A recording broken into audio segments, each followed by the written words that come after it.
उद्या सोलापूर येथे भाजपचा जातीवादी आमदार नितेश राणे हे येतोय।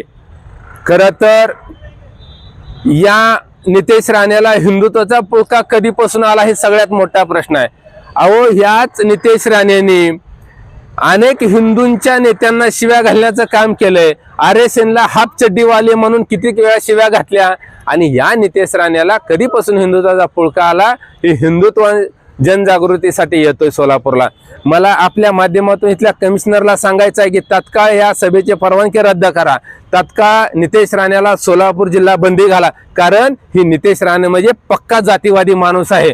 उद्या येऊन ही या सोलापूर जिल्ह्यातल्या युवकांचे डोके भडकावून जातीय तेढ निर्माण करेल, जातीय दंगल घडवण्याचं काम ही माणूस करेल। त्याच्यामुळे सुव्यवस्था सोलापूर जिल्ह्यातील अबाधित ठेवण्यासाठी या नितेश राणेला तात्काळ जिल्हा बंदी करा। आपल्या शहरातील ताज्या घडामोडी पाहण्यासाठी हल्ला बोल भारत न्यूजला सबस्क्राईब करा आणि बेल आयकॉन प्रेस करा।